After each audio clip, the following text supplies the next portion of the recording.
This is like traditionally the least exciting part of Star Citizen for me, to be honest. I think the silhouette video is actually a lot of fun. It gives us a lot of speculation and stuff.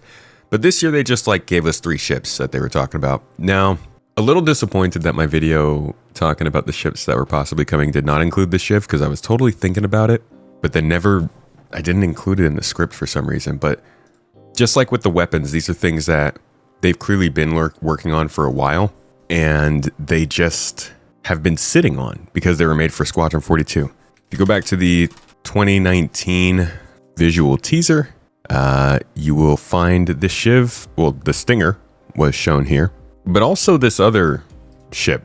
It's like a Mustang mixed with maybe Buccaneer engines possibly back there. And it's got that same kind of look where you can tell that they've put a lot of different parts on this, and it's not quite a Mustang, but it's got the shape, so you know it includes Mustang parts, but there's definitely some Buccaneer built in here and maybe some other bits and pieces. And this is where we saw the Shiv for the first time. So it's pretty clear that it was like based around a Cutlass, but I think it looks better because it takes off those 2 front wings. And it's something that was clearly being used for Squadron 42, because then during the Hold the Line trailer in 2023, we were shown another version of the same ship. If not the exact same ship, honestly, I don't know. I haven't looked at every pixel, but it's easy enough to see the similarities between the two. Here we go. So clearly it's being used in Squadron 42.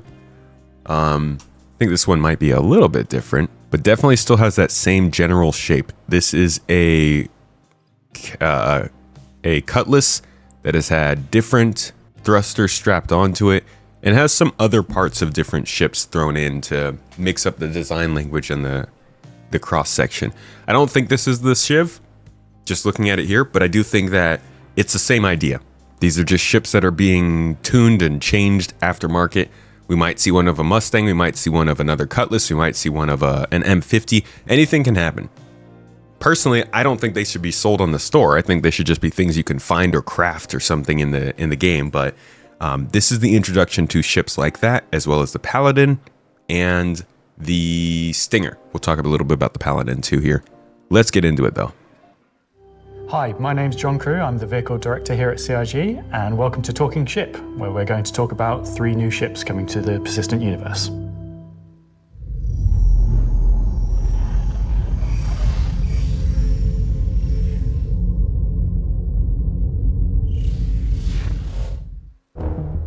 The last year has been pretty hectic in terms of vehicle deliveries. I think we've delivered the most we've ever done in a 12-month period, and we've covered all the way from tiny little snubs all the way up to capital ships.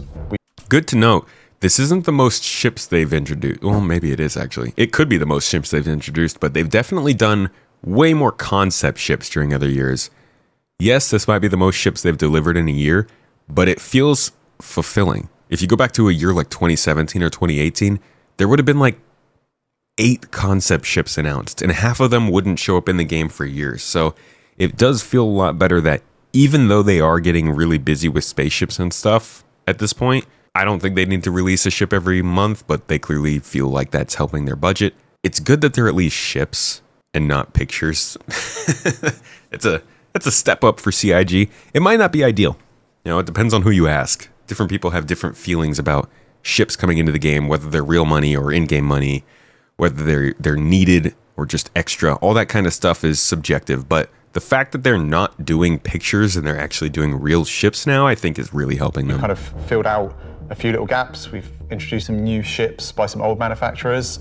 We had the Polaris come out, and obviously people have enjoyed playing with that. We snuck the Idris in without none of you expecting it for a while, and it's been a busy year. It's nice to start revisit some of the older catalogue and some of the bigger ships again.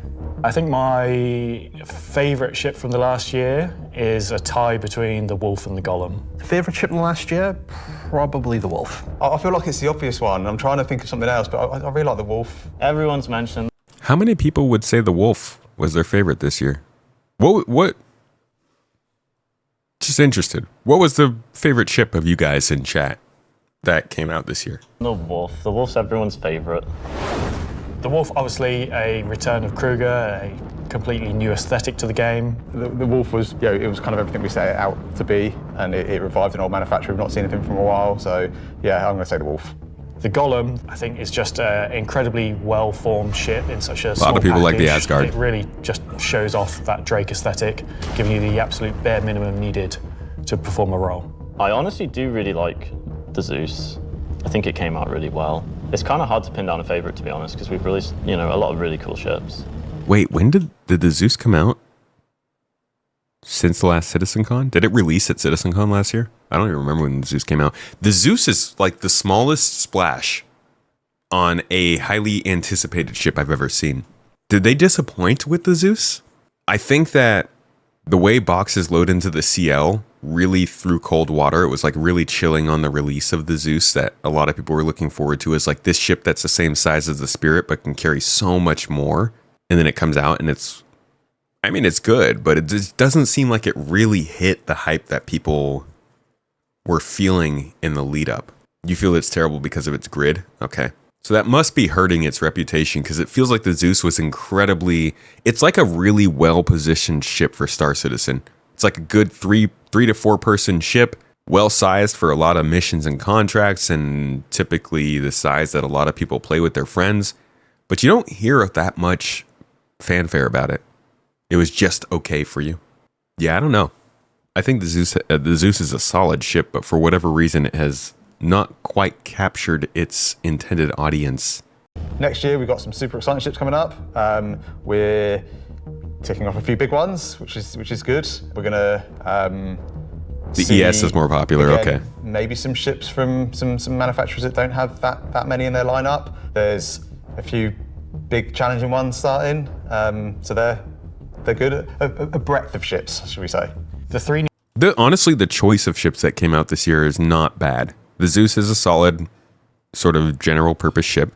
The Golem is good for mining. Plenty of combat ships. I think if they get the RSI Salvager out this year, then it would be a solid sort of grouping of different types of ships. Maybe they could have done something that was a little more focused on cargo, but if they can get a salvaging ship out this year, it'd be good. New ships we're going to introduce today all tie in some way to the primary factions fighting over the Nyx system. We'll start with the People's Alliance and Anvil Aerospace. See, now, I wouldn't even think the People's Alliance were the kind of folks who could just keep a Paladin ready to go. I guess they've been around for a while. They are a full government. They should have some pretty specific stuff at this point. Military-based brand. It's been a brand that's in Star Citizen for a long time, fighting for lots of military contracts and lore, often up against Aegis, and to the point it actually beat Aegis in the past. You will be familiar with a lot of their ships' designs, such as the Hornet and Lightning. Earlier this year, we introduced the Anvil Asgard, based on the Valkyrie chassis, which is an extremely popular offering. And this year, we're bringing the concept ship we introduced last year, the Anvil Paladin, to life. Dude, this ship looks the Paladin so is a good. gunship from Anvil Aerospace, designed to support ground operations. The gunship is a ship that's designed to support ground operations. They're shooting all the stuff in Nyx. The gunship is a ship that's designed to sustain a sustained firefight while dealing a lot of damage, also taking damage. We don't have a lot of gunships in the game. They're true dedicated gunships. They are quite a tricky archetype to control in game without being too powerful. It's designed with a lot of firepower and high armor and health, but very low maneuverability. It's multi-crew. It's just built purely for battle. It's got lots of armor, lots of guns, big guns. It's got a very similar squat kind of form to the Valkyrie. It kind of reminds me of, I guess, like a pit bull, obviously a very menacing silhouette. It looks quite forward-weighted in its stance. Both this ship and the Legionnaire look to me like they came from the Halo universe. Feels like it's or the Alien universe. Coming towards you, even when it's just sat still. And I think that's something that helps with it feeling intimidating. God, it looks so good though. Round, following the ship round clockwise, what you'll end looks like a bulky Scorpius. Side turrets. If you notice the canopy, you'll see that there's a fairly thick space between where the glass is and the hull exterior. That's because it has deployable armor, which can come out and give you a little bit more cover while you're actually attacking the target head on. It's got these really nice kind of dual connected wings with the turrets out on the sides just to try and give as much kind of range for those turrets as we can get. which is controlled by one of the 2 remote stations underneath the bridge. If we come around to the rear, you'll see a rail. Now that rail mounts the main turret of the ship, which is controlled by the co-pilot. So you've got full 360 coverage underneath, full 360 coverage on top with it, and then the side turrets also have 360 coverage that way around and 180 out sideways. So really you have, between the turrets, pretty much 360 coverage in all directions. So then, weak spot's got to be something about its capabilities, and they say it's a pretty slow ship. One of the unique things about the Paladin is all the turrets are remote and all the crew are located in this one central 2-story room. A lot of our other gunships, the crew gets scattered across the ship, but with the Paladin, you're all sat together with a nice, cool experience, so you can really feel like you're playing as a group. You've got... My favorite is there's a really cool concept art that shows this off. I opened it 3 times and I didn't notice. So there's that picture, and that is the, I guess, new version of this picture. There it is. So this picture, you can see like they've got everybody in the cockpit. They're all kind of standing together. Originally, they had no floor. It was kind of like you were floating above that bottom deck, and you were all in this one room together. Now it looks like you're kind of more encapsulated in the cockpit, and you've got just like this sort of glass bottom that you can see those people through, but you're not sharing the air with them, which is great because my gunners tend to be stinky, but I think it takes away from it a little bit. Funny thing is, if you look at, I think it's the Hammerhead that has concept art that's kind of like this. It really just goes to show how everybody beats up on Drake. Sorry, I just breathed into the microphone so hard. There is definitely a shot. God, is it not the Hammerhead? What ship is it? I swear it was the Hammerhead. I have the concept image. Kind of similar. Same idea. Looking down on a caterpillar and shooting it out from under you and killing it. It's the same thing that they do. It's a caterpillar. Literally on fire, getting shot at from above. It looks like, honestly, these 2 caterpillars might be burning from the same place. They're both burning on the left side here. I guess it's not the command module is not on fire in this one, but like clearly both Anvil and Aegis like to talk about blowing up Drake ships. So I mean, I won't draw too much attention to that more than I already have, but maybe there's a little bit of bias there. The pilot, co-pilot up top, and you've got the gunners underneath, and I think that helps with the intention of what the ship does, because you've got this really nice kind of like gunner viewpoint down, kind of giving this lower coverage. We added a glass floor just to keep the 2 connected. I think that really helps with the feeling that you're all working together and communicating. That said, if you don't have the ability to fully crew a Paladin, you can still fly it and engage in combat solo. Obviously not as good as if you have a full crew, but you can't always guarantee your friends are going to be online. As a solo ship, it's I think the armor looks really cool in front of the window, by the way. pretty capable of doing a variety of missions within Star Citizen. So if you want to run this ship solo, you can take on combat missions that, say, other heavy fighters like the Scorpius or other ships such as the Drake Cutlass could do. It's interesting. A lot of people are really cheering this on. Like, this is the way to release ships. Make it so that it's a ship that you can use solo and get benefit from a lot of the things, but also obviously make it a lot more powerful if there are multiple people in there. I think it's a good approach as long as there are some really clear consequences of running a ship solo. And I think there are. Once engineering comes in, you obviously can't repair while you're fighting. You can't shift around your shields as effectively if you're focusing on shooting. You can't man your turrets if you're in the pilot seat. There's all kinds of things that will help with that, but it'd be good to see all these things in practice in the actual game to understand it better, quantify it more for all the players. Coming aboard the Paladin, you enter into this sort of armory ready room area. You have a variety of suit lockers and weapon racks in this room. Everything's very militaristic, stripped back, simple. It's a very functional space, but you'll find everything you need in there. One of the improvements from the original concept is we've added a small dedicated cargo bay area, allowing you to store actual SCU crates. That's a huge deal. When I was previewing this video as something that might, or this ship as something that might be coming out, I was saying that the one place it really falls short is not having any cargo. This is a perfect ship for running dungeons with your friends, running missions, FPS, possibly some ship combat, just really tooting around any star system in Star Citizen. You got shields, you got defense, you got armament, you've got living quarters, you've got your own turrets. Now you have storage for loot or anything else you find. This is just the Paladin is positioned as being one of the greatest ways to go and play the game. I would say it in similar ways to how the attack is like a smaller Carrack in the experience it gives. The Paladin is almost like a smaller tack with the experience it gives. You don't have a medical bed, but you have just about everything else you need to get around the game and continue running missions with your friends for a long time. It's this is a pretty solid offering.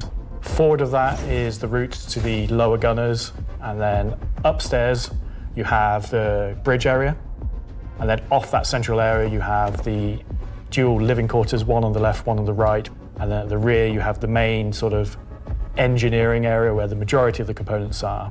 Also within the upper traversal area you also have a little breakout area with seating, food machine, toilets, etc. Abysmal for PvP. You dogfighting in this, bro? Ship. I think we did a really nice job of taking what was there in the concept and adding an extra level of detail and trying to kind of push things forward. I think it hits the nail in terms of a really solid military ship. It's really complementary to some of the other ships in the Anvil lineup. Oh my so it's not just a military ship. This ship looks so good. I'm a man. As somebody who grew up on Halo, this looks like it could have literally come straight from Halo, and I am so enthralled with the design of it. Oh my god. Good vibes, dude. Really complementary to some of the other ships in the Anvil lineup. So something like the Valkyrie, where you've got this big drop ship. You know, the Paladin's there just to make sure it's safe, make sure no one messes with you, and just basically scare people away. The thing I like most, I think, about the Paladin is that it's very clearly got a crew of 4, and they all kind of work and operate under the same conditions. You know, the pilot, co-pilot, and the 2 gunners, they're basically all equal on the ship. There's one toilet, everyone's got the same style of bunk. When they're at work, everyone's at the front of the ship together. It's really odd to me that you call that, you like that there's one toilet for 4 people. Well, you know, it's efficient. You all work together. You're all equal at work. The toilet seat never gets cold. Toilet seat never gets cold. Yeah. Like you either have 2 extra toilets or 2 extra missiles. What do you really want to choose? So that's the Anvil Paladin. Whilst originally a military-built craft, it's the perfect ship for folks on the frontier trying to defend against threats. Oh And yeah. talking of threats, let's move to our next ship, a replica from Hesperia. All right. So now we're going to get into some Vanduul stuff. It's interesting that they're having this one come from Hesperia, but that it makes sense given the lore. Hesperia are a high-end manufacturer. They specialize in recreating exotic and particularly alien spacecraft. Effectively what they're doing is they're remanufacturing them, making them a little bit more suitable for kind of human flight. And the latest offering from Hesperia is the Vanduul Stinger. Which is a cool looking ship. Vanduul I'll are give them big, that. scary space aliens. They're like 7-foot-tall, evil war race that sort of take over, steal technology, absorb it, fuse it all together into their own needs. They are the relatively nasty aliens that you sometimes hear about and haven't seen much of yet. They also make really cool spaceships. The Stinger as a Vanduul heavy fighter was reserved for their higher tier sort of ace pilots or high-ranking members within their clans. Then you got like little derps like me flying it around. Dude, the HUD looks sick. To something like the FA or I guess the Scorpius. It packs a lot of firepower in quite a large frame, so it's a very, very tanky spacecraft. The firepower is almost unrivaled in terms of just both the number and the size of them. So it's there for players who don't want agility. They don't want to be in and out quickly. They want to be there brawling with big guns and taking all the hits. Dude, this ship looks Hesperia have done crazy. differently with the Stinger is they have done away with the majority of the bespoke weapons. They heard everyone's complaints about the glaive and blade and have stripped off the original Vanduul weapons to allow customization for standard human weapons. With the exception of the single-size 5-gun, Because it was too well integrated into the hull, even for Hesperia to remove. all the additional weapons are generic mounts, so they can be swapped with any of the existing lineup that we have in the game. Are those By size doing this, 4s? it provides greater flexibility to the end user, and this is something Xperia wanted for Does this thing have 4 size 4s? the civilian market. For that one bespoke weapon, the size 5 plasma cannon, functionally it is the same as the existing size 5 plasma cannons on the Scythe and Glaive, but it is a sort of Gen 2 model and wraps it in a different aesthetic compared to those models. You'll see they're very much older Vanduul styling. This is much newer Vanduul styling, but underneath it is the same weapon that people have used for years. Our job as the vehicle art team on the PU was to take the Stinger from the squadron team and prepare it for life in the PU. We So is it 4 size 4s and 2 size 5s? Is that what we're looking at on this thing? took an opportunity to take, this really well-established art style and, add extra details where needed. 1 this size series is a 5, real 2 blend size of 2s, these kind okay. of hard surface, kind of rare alloyed kind of wings, and then underneath this real kind of organic structure that kind of webs all of the ship together. It connects the thrusters in, it connects all the kind of underside of the vehicle and pulls the whole ship together. You can tell it's very different from the Vanduul ships that are currently in the PU. If you take, for example, the way the cockpits are constructed. Up at the front, we've got this big kind of bubble dome that gives the cockpit quite a unique shape compared to some of our other ships, and also gives the pilot a unique position within the ship and kind of gives great visibility out the front. Boarding the Stinger is a little unusual compared to other ships, obviously being alien in nature. You're going through a ramp at the rear, and it leads you kind of straight up into the belly of the ship. There's, Get lots out, of- dude. Look at the freaking animations for this ship opening up. Oh my god, it's like a rib cage. Rear, and it leads you kind of straight up into the belly of the ship. There's, lots of organic detail, rib cages, kind of strange yeah, he says alien it. forms. On entry of the cockpit, the seat kind of comes down towards you, and you kind of climb over the back of it a bit like a motorbike. You're basically riding into the cockpit. It feels very much like you're being carried. Dude. Oh man, this shit's wild, man. The way that they design these spaceships, I always compare this back to the sci-fi games I played as a kid. Obviously, the expectations and capabilities of a video game are much different now than they were 20 years ago. But it's just so crazy to see the way that this stuff gets built now. Inside the cockpit. Into the traditional prone flying pose that Vanduul pilots use. The ship Very happy with the itself Stinger. I looks think the really team's good done a really too. good job of making something that feels different, it feels alien, but it suits our lineup of ships and it suits our universe. I think the guys did a really good job of respecting the direction and vision from the original Stinger and Vanduul ships in Squadron. We've tried to take a lot of inspiration from movies and other science fiction material, but I think it sits well within the Star Citizen universe. So we have the Paladin for the People's Alliance. We have the Stinger for people that really like Vanduul and want to try and pretend to be them. But what about the other mysterious faction we have running around? It's also just a strong freaking ship, but yeah, I hear you. It's a waste of space internally. I mean, if your goal is to have the cockpit be way out in front of the ship, then it's kind of like you're filling the space that you created to waste anyways. Definitely would agree if they were like, our ship is just too long. It's like, okay, we'll take care of the human roller coaster that you put in there. So Gray Chowdhury got his start as he was working at a cargo center out in Odin. He started being able to get his hands on some stuff that other people couldn't, items So he stole it? that necessarily you couldn't find on a store shelf, but you wanted anyway. I think Gray is interested in, happy customers. Gray just sees themselves as a conduit to get these things in the hands of people who would appreciate them. And I think that his latest offering is really going to turn some heads.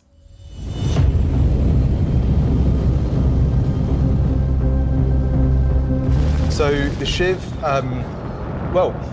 we don't really know what it is, to be fair. It's what happens when someone who is a genius at aeronautics and ship assembly is given free rein to do whatever they want. It's the best of whatever they can find lying around, put together to make something truly unique, wonderful, arguably beautiful, and just released out into the universe to see what happens. At first glance at the exterior of the Shiv, I think most people will probably recognize there is more than a fair proportion of a cutlass visible there, but it's had quite a few changes to it. As you look a little bit closer, you'll start to pick out elements from other ships. You've got, main thrusters that are from the Valkyrie. Even the bits that are obviously a cutlass have had panels welded on, panels removed.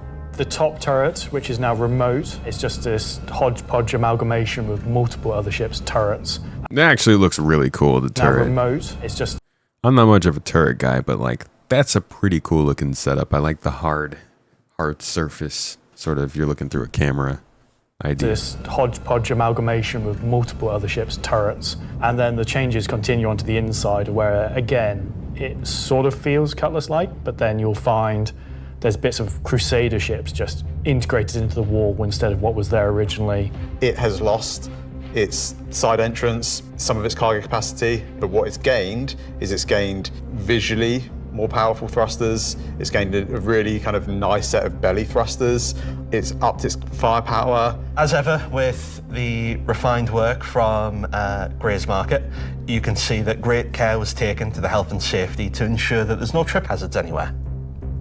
There's loose cables, panels are exposed. If you look carefully, you'll notice there are tools laying around in the cockpit. It's gained a toilet. Is it at the bottom of the turret? Yeah, it's one for doing stuff, and then you need a second one to wash your hands. It's not an animal. It's very much taken that ethos of Drake and moved it down a level, which I think is quite an achievement. Just look at this thing. Moved it down a level. You out Drake, dude. How do you do it? Describe the madness that created this. It's the Shiv. So I do think this is a little bit different from the one we saw in Squadron 42, but not much. It looks basically the same. This is something new and different. It might be the exact same. Where did it come from? I'm not going to answer that. Just Nope. nothing. Just no comment. It came from Gray Squadron. goes to places and talks to people. I mean, there are just many ways to find these things that, are they legitimate, manufacturers? No. Are they operating on the right side of the law? Maybe not, but, money's money. Does Gray have a motto, an ethos to live by? It probably comes down to, don't ask where I got it. Don't ask how we got it. Don't worry about it. Just ask if you want it. I think the Shiv is for someone that is looking for something a bit different, a bit away from the norm, that just wants something that's unique. It's definitely for people who like a rustic aesthetic. It's a fun ship, but it's also really strong, to be honest, and it's absolutely a statement. Yeah, I'm hearing that it's strong and agile in chat. I'm happy with the 3 ship offerings. They are obviously very combat heavy. There's something we wouldn't normally release all at once, but honestly, all of them are a different statement and they're all cool. As always, super excited to release these ships into the game and just see how players react and play with them. It's always fun to see the quirks and the shenanigans that people get up to with them. So that's Talking Ship for another year. So. You can't do the thing with Lexi. Talking weapons. So I've just been informed that we have to do a bit of a timeshare agreement this year. So we have to throw it over to Alexi for Talking Weapons, which is an extremely original name. And we already went and did that. You can't even insult their name, man. Come on. What's your name? We already did that, so we'll cut it off there. But that is the new ships, and I don't think you can find another CitizenCon where they have introduced ships and not picked a concept of some sort. And you go to all of these different talking ship segments that they've done throughout the different years. And this was last year where they introduced some concept ships that we got this year, specifically the Starlancer build, the Pioneer, and also obviously all of the Mysterious ships, although those don't count quite the same. That's not concept art sale. In 2022, we saw the Crusader Spirit, and I believe a couple of the Graycat vehicles, but mainly the Crusader Spirit was the big concept ship then. In 2949, that is 2019, we saw the Carrack. Obviously, it was very, very focused on. The Pisces was also there, and the Kraken got a lot of a lot of, actually no, sorry, in 2949 they introduced the Carrack to the game. I think it didn't release for a few months, so you could call it a concept ship, but they definitely still talked about the Kraken, which was a huge concept ship. That's just 3 years out of the many they've done, but you can see that every year basically they are doing different kinds of concept sales at CitizenCon, and this year it's been nice. We got 3 ships straight into the game. Pretty cool. They might not all be equal use to you, they might not all be equal interest to you, but it is still, I think it's worth noting that they're finally starting to change that up, and less concept ships is definitely better. Granted, 2 out of 3 of these came from Squadron 42, so they're doing things for sure to get easy wins. We've seen it with the asset flips in Hathor and the ASD locations. We're seeing it a little bit even with the introduction of Nyx and dropping ships in from Squadron 42 like the Idris and this, doing variants that don't take much work off of the ships they've already made, like the Asgard and the Mantis. These are all little things that you do to make the work not cost as much while you're trying to save some money and get a little bit ahead. I think everybody should definitely note that they're doing things specifically because they're easier. But ultimately it does feel like CIG is making smarter decisions and being a little bit more efficient in the way they make this game. Hopefully that continues. Either way, there's a look at some of the ships that we're getting right now. I think we'll probably see another 3 to 4 before the end of the year. So stay tuned if you want to see those.